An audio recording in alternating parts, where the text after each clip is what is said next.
visage, une corpulence et moi, toutes les images des acteurs qui doublaient que j'avais à l'époque. Et j'adorais ça, je trouvais ça fascinant. Donc voilà, ça c'était un des premiers rapports concrets que j'avais avec le véritable acteur et la véritable voix au départ, c'était à travers les acteurs que j'avais pu voir au théâtre. Merci. Et pour moi, c'est très simple. Ma camarade a oublié de dire que c'est une grande comédienne. Je la connais bien. Bon, le premier doublage, moi je ne faisais pas de doublage, mais j'étais déjà au théâtre, j'avais fait 5-6 pièces.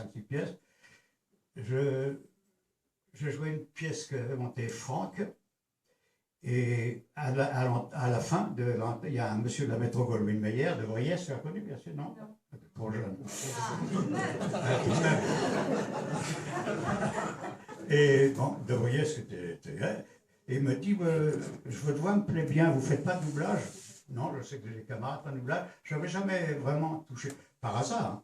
Et il me dit, ça vous intéresserait de faire un essai? Ah bon? Oui, pourquoi pas, parce que je savais que le doublage, ça rapporte quand même un peu d'argent.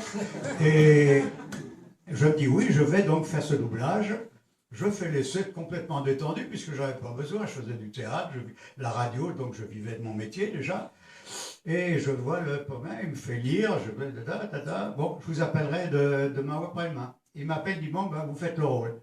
Et c'était le premier rôle du film. Un facteur sonne toujours deux fois, la première version.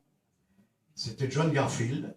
Donc j'ai fait un premier rôle pour mon premier doublage, ce qui est quand même un peu exceptionnel et ce qui m'a permis. Après, on n'osait pas me demander pour Dolly, on me demandait quand même pour des rôles. Et c'est comme ça que c'est parti.